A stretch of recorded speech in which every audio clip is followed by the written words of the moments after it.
So we're going to welcome Miss Beverly to the stage. Hi, Hi. everyone. All right. So do you have a presentation? I do. So we could get that up, and then Here. the floor is yours. All right. Um, So how's everyone enjoying themselves? Give me a high five. I don't know if you could do emojis in here or not. But just let me know how's it going. Is the information useful to you? Are you taking anything from this conference? So I would like to know. Just give me your feedback, okay? All right. So while we got Miss Beverly, her presentation is up. all right. Hi, everyone.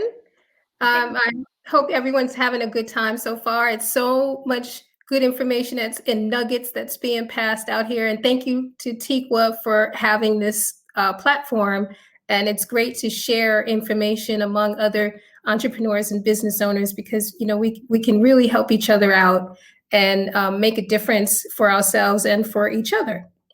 So I want to kind of talk about really just having the mindset of how to approach social media. I know it can be daunting, it could be overwhelming, scary, even if you've not really ventured into social media before. And you know, you see a lot of things that's happening in the news. You see these tweets on the news of different politicians and whoever just making all these crazy tweets and posts, and it's like, I don't know if I want to get into that. That's a little much. And what do I say? You know, for others, it's like, I know I need to be here, but what do I say? How do I approach this? Is this like, So what I'll talk about today is just really having the mindset and some do's and don'ts and some tips for you in getting prepared to go into social media. At my workshop at 3:30, that's where I'll dive a little deeper and I'll talk about the three main platforms, Instagram, Facebook, and Twitter, and give you a deep dive overview on those and how to really go about that and what you need to get started with that. Okay, so let's talk about social media. And again, your attitude and how you approach social media will make the difference. So first of all, don't be overwhelmed. Don't overwhelm yourself if you're just starting out. You know, there's TikTok, Snapchat, Facebook, Twitter, Instagram, and everything else now, Clubhouse. You know, it's like, where do I start? What do I do? Just take a breath, do a nice woosah, in and out, and just start a little bit at a time. You know, you have a birthday cake, let's say, for example, nice, even a wedding cake, you have 2 and 3 tier cake. You can't sit and eat all of that at one time. What do? You slice a little bit at a time. So if you approach it that way, that'll help you in perhaps starting to be less apprehensive about it and thinking that it's so scary and so overwhelming. Just take a little bit at a time and start with one platform at a time. If you're a little more familiar with Twitter versus Instagram or Facebook versus anything else, start there. So start a little bit at a time and take it slow. Again, you don't have to feel pressured to kind of do what everybody else is doing. Just take your time in it. Also, you don't want to get caught up in what everyone else is doing. That's another big thing that I've seen people do, because there's so many challenges out there. There's so many things dealing with giveaways and, you know, what's the latest thing that this celebrity's doing and this person's doing, this one's saying. Again, just take a deep breath. Not everything is for everyone. And then you can try it and do it the same way that that person is doing it, or so you think, and it just falls apart. So just you have to take things in stride and work what's good for you out of this. So again, you're not obligated to have to feel like you do all the latest trends and jump through all the hoops that other people are doing. Just take a little bit at a time and just kind of see what the lay of the land is. So kind of, if you've not started a Twitter, Facebook, or Instagram or any other account, just kind of peruse through other accounts in your industry and see what they're doing. You don't have to feel like you have to post every day and get on the latest trends. Again, just take it slow, bite by bite. You want to find your authentic voice and the flow that works for you and your audience. Take the time to research what other people are doing in your industry as well. And when I say research, that doesn't necessarily mean, it does not mean copy. It's a fine line. Sometimes you can research and see, oh, okay, this person is in my industry and they're doing this. And oh my goodness, they seem to have gotten 500 new followers from doing that. So let me try it. That formula may work for them and their audience, but not necessarily for you. So you want to take the time to see what the lay of the land is for people who are posting on these different platforms in your industry, so that you kind of get to know what's being said, how it's being said, the proper etiquette. Let's say, for example, if you're showing statistics from a popular website, of course you want to cite your, you want to put a footnote or cite your source, but perhaps in your industry, there's a certain way that it's done. Definitely want to tag the person or the account in which you got the information from, so that you give them credit. They see that their information is helpful to you and your audience, and it could be a shared experience. They can also take your post and tweets and share it to their audience, especially if they have a larger audience than yours. That's way more visibility that now your content is getting. So just kind of take a research break and look through what others in your industry are doing, and just take note. Some things that you might find of interest, you can jot those ideas down. But more importantly, you want to post and use social media in a way that works specifically for your audience and your demographic.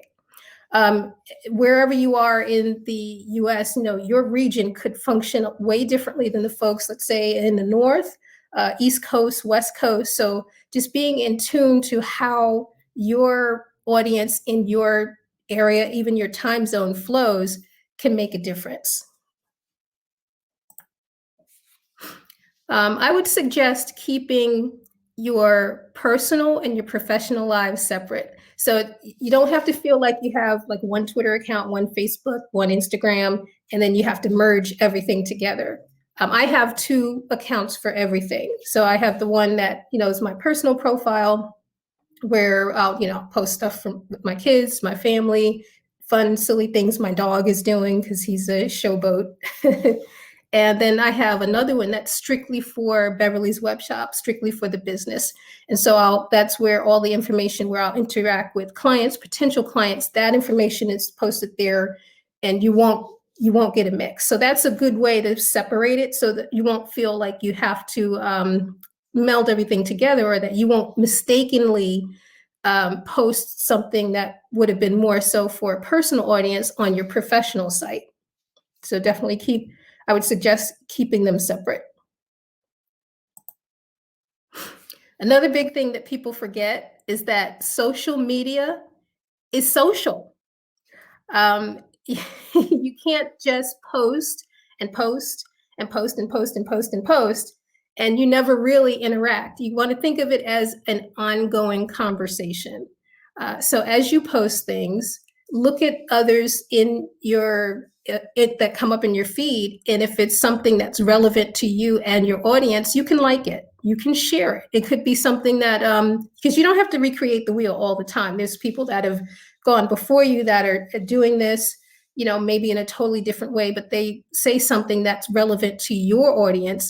It wouldn't hurt to share their content and share it with your audience, put it in your stories, or share it to a specific person that's following you. And it's a shared experience, and it's keeping things social. The other part too is, as you post, if someone makes a comment, respond to it. Don't just leave them out there hanging. Think of it as, you're on the phone, you're talking to someone and they say something and then you don't respond. It's like, hello, are you there? Are you listening? well, that person's not paying attention to me, so I'm going to go somewhere else. So that can happen too on social media. If you go kind of deaf and quiet, then people kind of move away because they don't see activity happening and they're not getting a response. So if someone sends you a DM or if someone comments, please make sure that you follow up on that. Even if it's just an emoji that you send back, they're giving you a compliment about something that you posted or that something you said, something you shared. Let them know that you saw it. Put a little heart out there, emoji, a comment or something so that they know that they're heard. And again, there's a lot of people that watch. Some people may call it trolling, but they watch because they want to see what you're doing and what you're saying, what you're not saying and what you're not doing so they can, do their own thing. So if they see that you're actively in the mix with things, then that makes a difference too. It's like, okay, this person's on it. This person's honest about, what's happening here and they're commenting back, they're responding. Okay. All right, there's someone that I may consider working with in the future. Okay, and now when you post something on let's say your business profiles and your business pages, keep in mind that you are wanting to show people that you're solving their problem. So that's really, they're coming to you with a problem, whether it's they don't have time, they don't have the bandwidth to handle things, so they need a virtual assistant.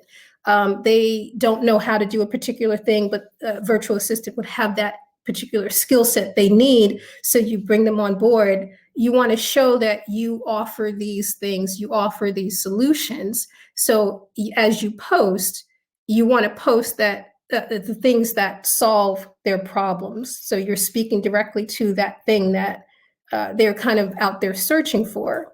And that also makes a difference too. And that gives you more of an authority in social media because you're showing that, hey, we've done this before. We've had clients that have done this and experienced that. This is what we've done for them.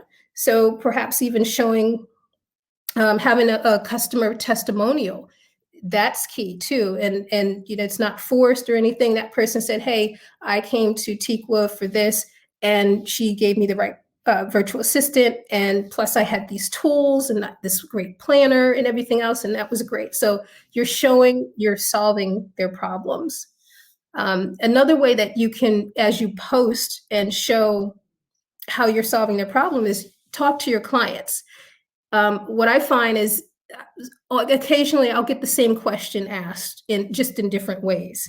And from that, I end up writing a blog post or writing an email about it. And it's showing, okay, this person goes through these particular things, these pain points.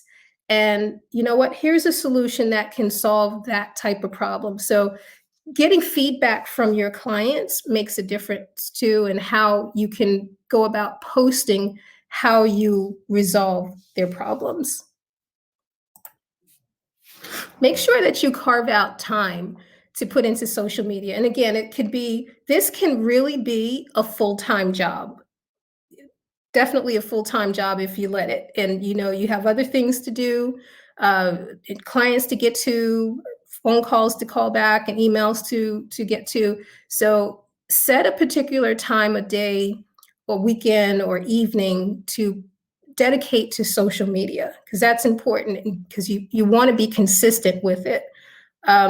If it's just once a week, that's fine. It's all you can give to it. Just start off with once a week and stick to that time frame. Try to, if you can, block off that time so that people won't interrupt you, they won't disturb you, so that you could put that mental time, that space into wanting to put out the right message, the right image, and set it up ahead of time and schedule and post to your social media feeds. But try to stay consistent with it too, because that's another way that you can get followers. If you say that you're going to do something at a certain time each week or even monthly, continue to do that as best as you can. I started, for example, at the beginning of February, I started an Instagram live series called Boss Talk, where I'm talking to different entrepreneurs about the inspiration behind their brands and their businesses, how they got started, and what nuggets can they share with other up and coming entrepreneurs that would be helpful for them. And I do that as a live event every Tuesday at 7 p.m. So I stay consistent with that so far. And I'm starting to see people come on board and growing and sharing the content and posting comments, and it's been helpful to them. So try to stay consistent with the time that you set. And lastly, remember to have fun. It's social. It's social media.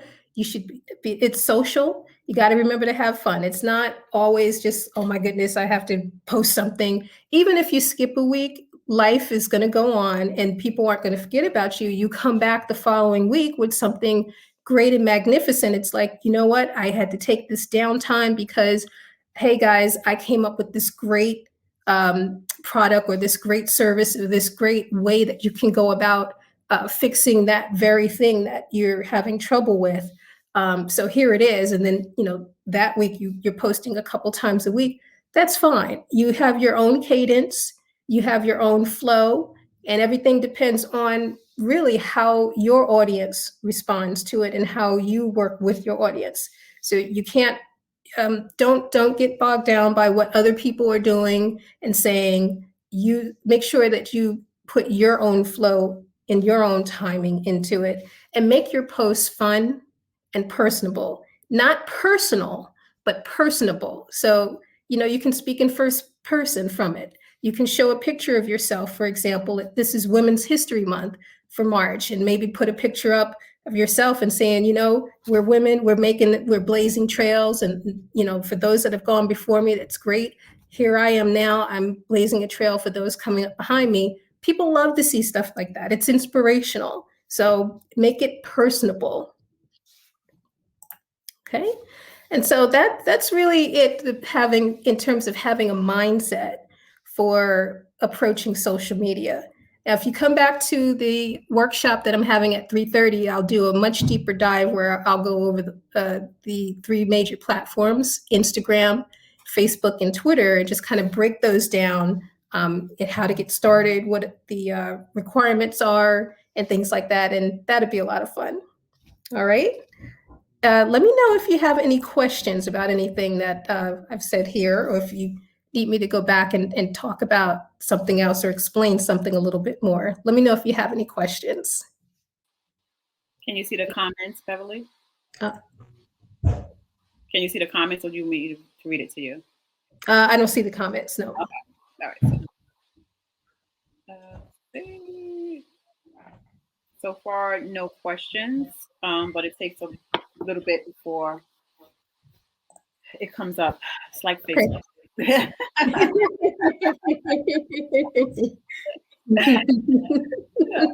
Drop your questions. Ding. Okay, you know what? Can I call you D?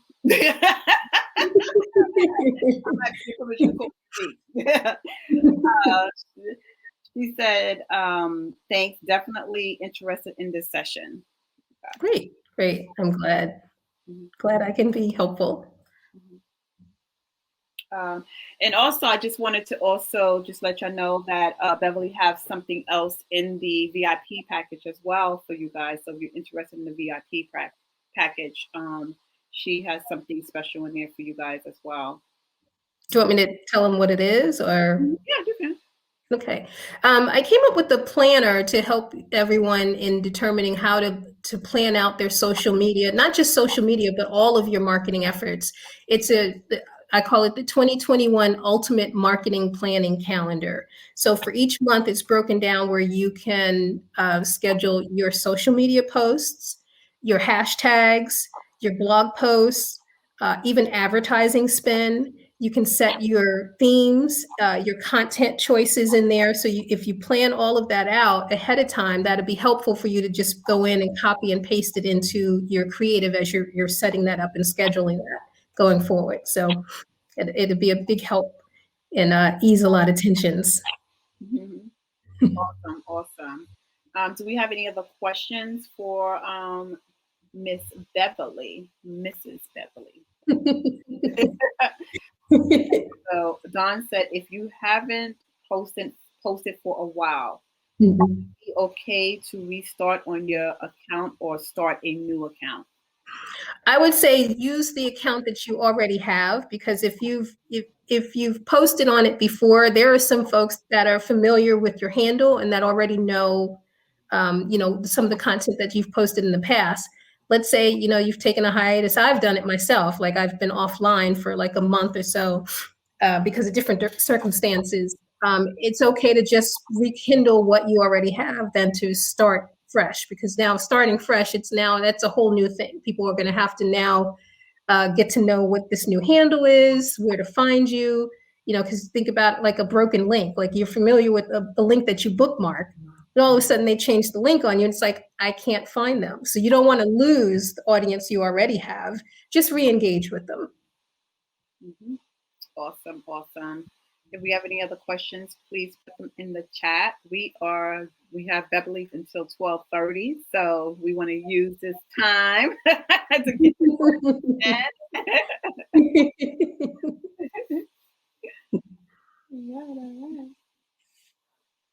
So my question is, when you said spend time on the social media, like how much time for a business owner, how much time should they be using? If, like, say for example, you're not able to invest in a social media manager, and how do you handle that?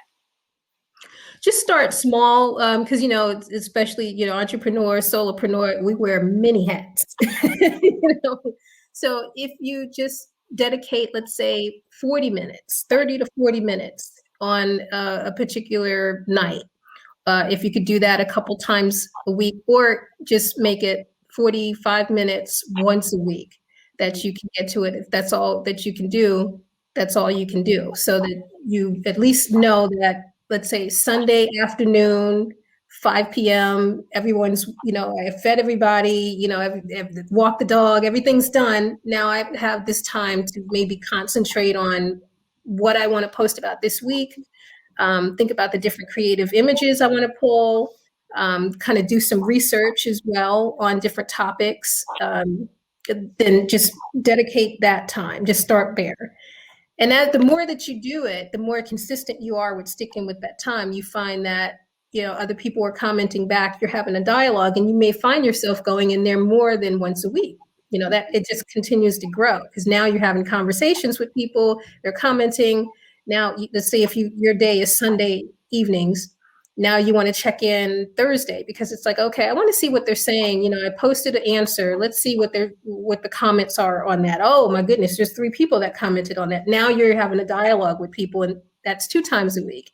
So, you don't have to overwhelm yourself with having to be there all the time, 7 days a week, or so many hours. Just take a little bit at a time that's convenient for you, but try to stay consistent with the time you carve out. Okay, great. I do see some folks that's always saying follow me, right? Mm-hmm. And there are people who engage, but they don't engage back. Yes. So, and that goes to the whole social media social part. It's like, you can't keep asking for people to do stuff for you and you do nothing for them. And it's a two-way street. Don't come in my DM saying, "Ooh, buy this," and I don't even know you. I know nothing about you, nothing about your brand. And it's worse if you don't even have a profile picture up. But I'm blocking you now. Exactly. But it's a two-way street. You want people to follow you. You want people to comment on your stuff.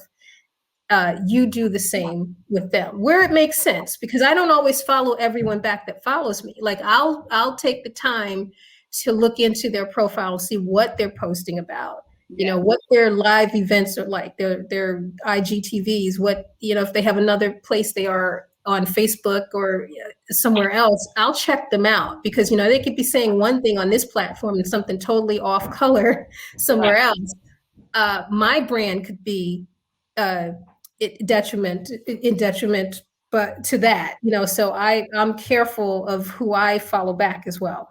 Yeah, that's true. I do the same thing too. I go check them out when I see them following me. I'm like, okay, let me check you out. Right. See what you're all about. But I also get a lot of DMs as well. And my thing that with the selling right then and there, instead of getting to know the person, yes, I love your platform. That's great. You love my platform. Okay. Well, what do you love about it? Right. It's like, oh, well, I have this program or I have this podcast. Join my like, Facebook. It's yeah. like, no, you didn't, break the ice a little bit. You know who I am or anything like that. So I kind of like shut them down from then there. Like, okay, I'm not interested. I know, whether it's social media or email marketing or even just regular face-to-face selling, there's studies out there that show that really it takes about 7 touch points before a person actually buys something. So they have to see you out there. They have to see if you're consistently posting and if the message that you're posting is consistent as well. If you're talking a good game over here, are you doing the same thing on this other platform? Do they see you at different conferences and different places online? That's like social proof, if you will, that it's part of research of making sure that if I'm going to make this investment in someone's program, would it be worth my while? Because there's that what's in it for me factor of, is it really going to be something that's going to take me to the next level, or are they just trying to get my money? So, really, really digging in to that. Amen. So we have, Dawn said, also focus on your ideal client. If they are not in your audience, how will they help you grow? If your ideal client is not in your audience, is that what she's asking? Well, she said also focus on your ideal client. That's what she said. Mm-hmm. If they are not in your audience, how would they help you grow? Not understanding. It's possible that sometimes people are what I'll call a drive-by. They may like a couple of posts of yours, so they start following and then they may drop off, but they could be connected with the people who are your ideal client, and some of the things that they share of your content on their feed could be seen by that person that could be that perfect client. People are going to come and go. I think the information that you put out there, again, being consistent with what you put out there, the right folks will be attracted to that and will come on board. It's also knowing which pools to be in that you would find your ideal client. So let's say on Facebook, there's groups, perhaps researching other groups that deal with virtual assistants and marketing and different things like that. You could find your ideal clients in those groups as well. So it doesn't have to be just stuck with one platform. You can move it around. You can be on a lot of different platforms and find your ideal client. And it could be that you'll find more clients on, let's say, Facebook than you would on Instagram or Twitter than you would on TikTok or wherever. But they're out there, and I think once you find the group of folks that are in tune with the information that you're putting out there, they'll continue to watch and they'll follow, and eventually they'll come down that marketing funnel to make a purchase. Cool. So I hope that Beverly answered your question and some of those questions about social media. And again, you can see her at 3:30 for social media one-on-one, where she's really going to get in on social media if that is something that is of interest to you and you need to really focus on your social media so that you can get and attract clients.